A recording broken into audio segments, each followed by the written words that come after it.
Hey you guys, and welcome back to Lisa and Company, or welcome if it's your first time here. Today we are not only doing a Dollar Tree DIY, we are doing a really cool happen-in haul tree for my front hallway. This is a tiny little front hallway and I'm going to give you a tour in just a second. But in the meantime, could you head down there into that description box and hit the subscribe button as well as the notification bell so you know every time we upload a video. We really appreciate it because it helps our channel grow and it lets us know what kind of content you're enjoying. Why don't we get started?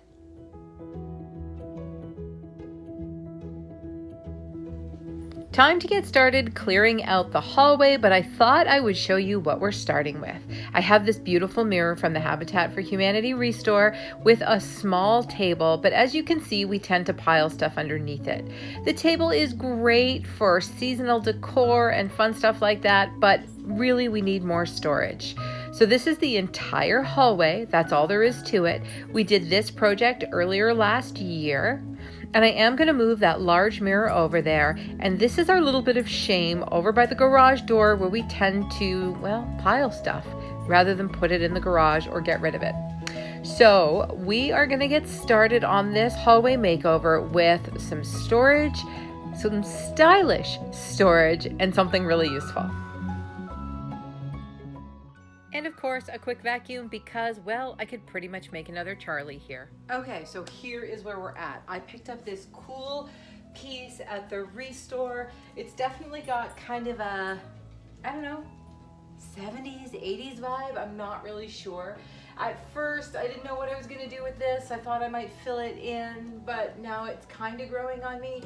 It's got a flat top, which means I can add a couple of storage bins up there. And hold on, I'll give you a close-up on this. We've got storage with a shelf down here. Now, if this wasn't a rental, I would have taken this off, mounted it on the wall nice and high up so that this could have acted like a bit of a bench. But it is a rental, and I got a light switch here, which means I can't monkey with this wall. I am gonna pop an inspiration pick in here just so you can see what I would have done if this wasn't a rental. So, here's the deal. We're gonna paint it, well, we're gonna prime it and we're gonna paint it. I am gonna do something fun with the hardware. Hooks on the side, some maybe pretty decor here, but I'm thinking about taking out maybe one of these shelves so it gives us a bit more space. This is totally gonna evolve as we go. And I'm kind of psyched to get started, so let's paint. First things first, we are going to fill this flower part. It's the only part that I'm not loving, and it is the part that I think dates it the most. So I picked up some spackle. I really like this stuff instead of wood filler because I'm painting it. I really like the smooth finish it gets once I finish sanding it. Now, I am pretty sure I'm going to have to fill this a couple of times and let it dry in between because it was a really, really deep carving on here.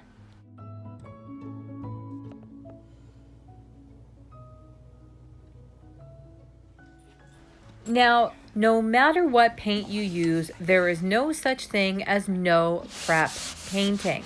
Even if you just give your piece a light scuff sanding, make sure you do that. You have to remember that all the hard work that you're going to do on this piece of furniture or whatever it is that you're painting, if you don't have a good foundation, all the work you put into it is just going to come off. Now, if you guys have been with me for a while I've done other pieces, you'll remember my #1 lazy girl tip, and that is sanding is the best way to clean a piece of furniture. When I'm finished sanding, I like to give it a really good wipe down just with a dry cloth.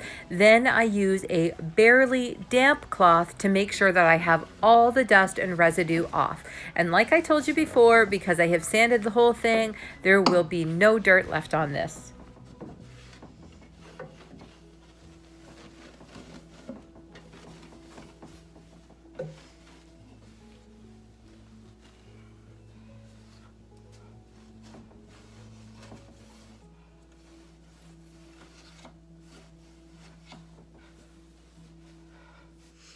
Okay, you guys, I am using Fusion Mineral Paint. Oh my goodness, you totally can't see that. We're using Fusion Mineral Paint. I love this paint. This is not sponsored. It is not donated or anything like that. I just really love this paint. Apart from the fact that I call it Paint for Lazy Girls, it is manufactured not far from where I live. It's in Toronto. It's a Canadian company, and I kind of love that. It's a really good quality paint on top of that, and it does a beautiful job. It is made specifically for this kind of project. Now, you can head over to their Facebook page. It's at Paint It Beautiful, and it will explain everything you need to know. There's some great videos and tutorials, but the way I understand it, there's a lot of resin in this paint, which is what makes it really durable for a piece of furniture. When you use wall paint on furniture, you're not gonna get the same great tough finish, and that's why over time it will chip and stuff like that. I've done a whole bunch of projects with Fusion.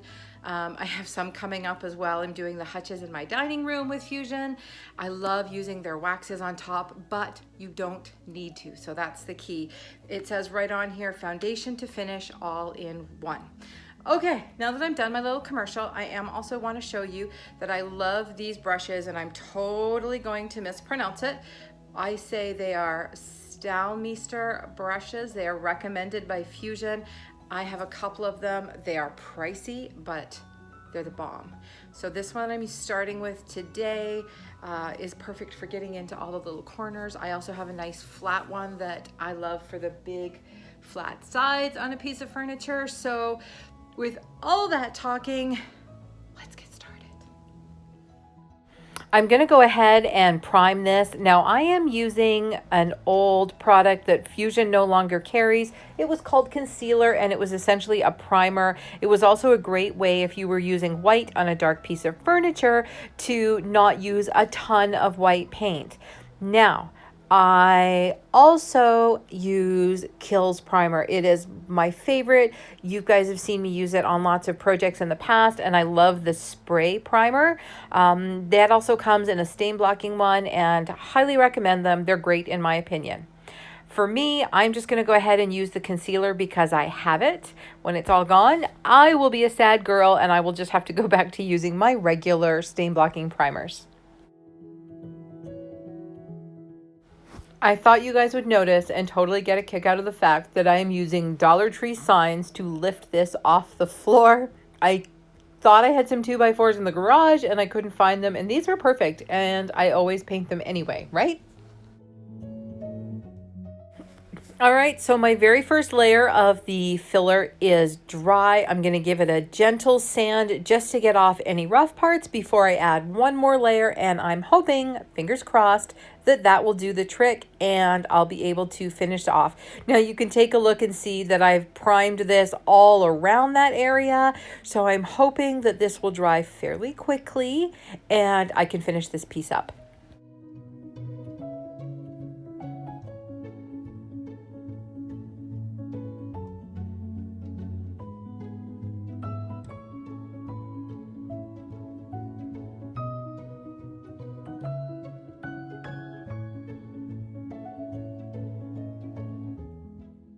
I've also already primed the doors, and now I get to get started with my actual coat of paint. Now, I have done this before where I've picked up a piece of furniture because I love the texture, and then when I paint it, I don't love the texture so much anymore. I love the crisscross diamond design on here. However, it is a lot more work to just make sure you get a nice smooth finish.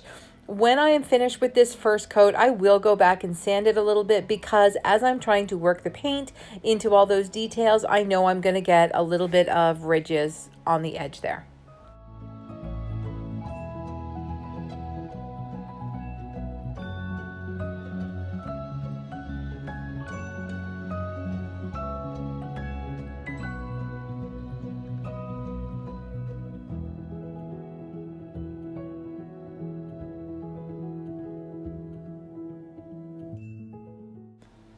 Time to get painting with my actual paint. This is Fusion Mineral Paint Encasement. It is definitely my favorite white. I think they have 3 or 4 different ones, and they are all different shades and tones, but this is what I would call the most clear white, the most true white, and I really enjoy this one. I've used it several times.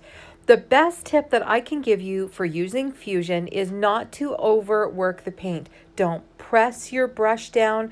Don't overwork the paint. Let that great brush you've invested in do the work, and let the paint self-level, which is exactly what it is designed to do.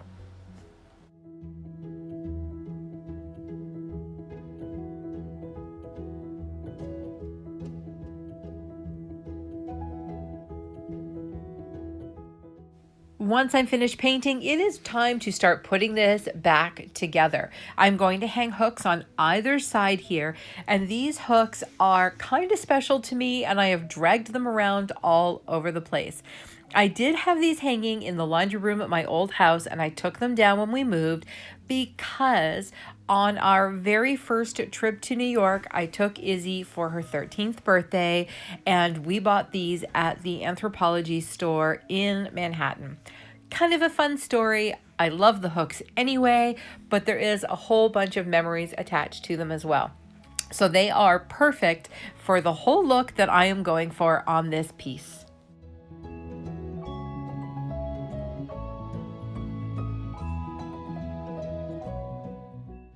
Now, this wouldn't be a Lisa and Company video if we didn't do a Dollar Tree DIY. So I have this tray left over from Christmas. Obviously, I didn't get around to using it. And we are going to turn this into a really cool sign for this haul tree. Now, I did try to spray prime it. However, my primer was too cold and it was having none of that. So I'm going to use my Rust-Oleum chalked paint because it sticks really well to plastic, and I'm going to give it one thin coat all over, and that's going to act as my base coat and my primer all in one.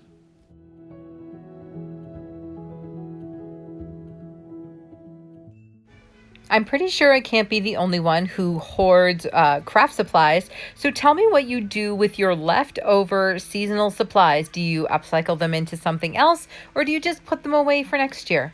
Hit those comments and let me know how you guys handle your stash.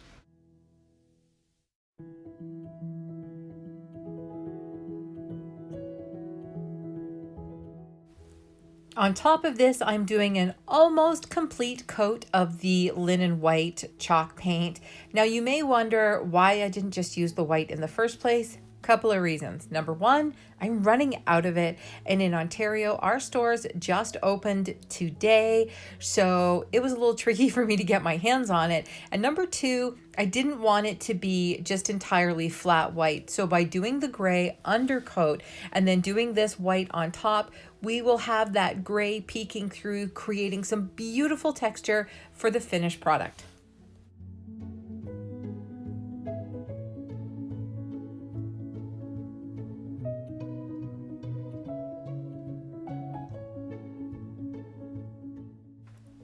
No way. Lisa is using a Dollar Tree wall decal. That never happens. All right, I just thought I would get that out of the way for you because I know it seems like I'm doing that a lot these days, but I had a few of these saved up, and if you've been following me over on Instagram, you know I've been cleaning out my studio, and I didn't realize quite how many of these I had. Some of them in duplicate and triplicate.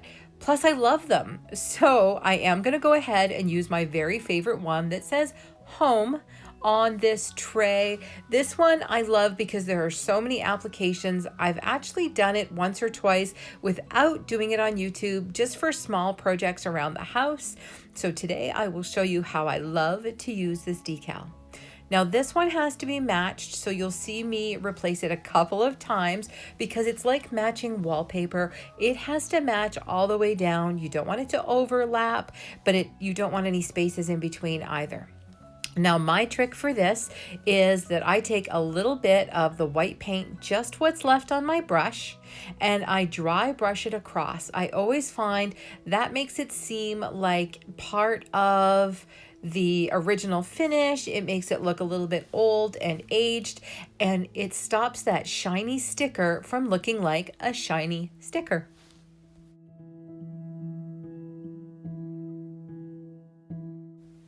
And now I get to show you what this haul tree looks like. Bookcase turned haul tree turned great stylish storage piece.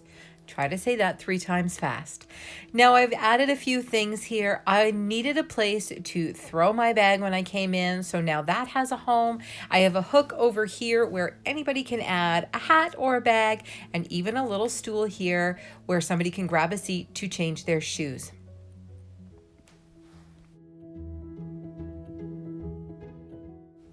I ended up leaving the original hardware and just putting it back on because it's not exactly what I want, but I don't hate it.